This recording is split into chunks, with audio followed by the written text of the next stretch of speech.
All right, hello and welcome back to another week of Whether or Not podcast. I'm your host, meteorologist Scott Sumner. With the holidays upon us and the nights getting shorter and colder, some wish summer's warmth would return, while others like the cold and want to see some snow, as you see behind me here. For those who do want to see snow, the old adage, be careful what you wish for, couldn't be more apparent this time of year in some parts of the country, as sometimes our thoughts do come to fruition.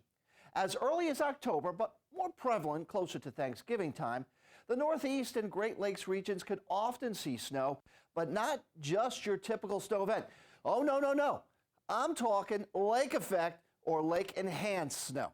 Yeah, there's a big difference. Lake effect snow occurs when cold air, often originating from Canada, moves across the open waters of the Great Lakes.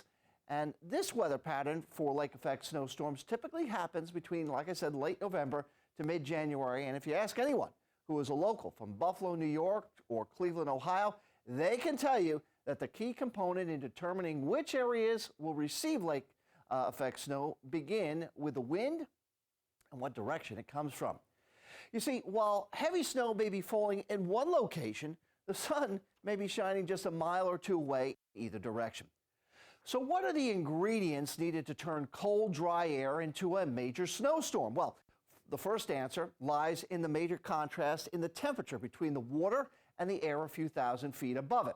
When a big contrast in temperature is created, the more snow an area will see. A difference of 25 degrees or more is enough to bring about an environment that can fuel very heavy snows. Now, as the colder air passes over the yet unfrozen and relatively warm waters of the Great Lakes, warmth and moisture from the water lift a few thousand feet into the sky, and when air rises, clouds form and grow into narrow bands that can produce sometimes 2 to 3 inches of snow per hour. Oh yeah, per hour. Now, once again, this often happens in late fall when lake water is still warm from summer and cold air starts sweeping down from Canada. The second piece of the puzzle is the wind and how far the wind has to travel over a body of water. Now, the further the cold air travels over one of the Great Lakes surfaces, the more moisture that's available for lake effect snow. In addition to wind direction, the topography of the land is also important.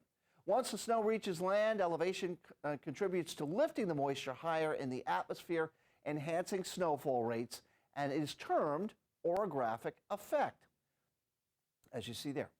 One such place that is common to seeing this orographic effect is the Tug Hill Plateau, and that is located between Lake Ontario and the Adirondack Mountains in western New York. Now, it is here that an annual snowfall approaches and sometimes exceeds 200 inches of snow.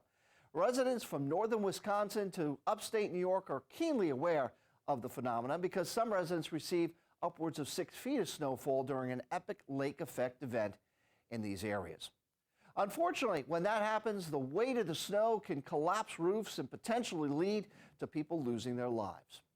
So while much of the U.S. doesn't have the possibility of seeing lake effect snow, the few that do, well, they have a chance of shattering past snowfall amounts when it comes to this unique setup from Mother Nature.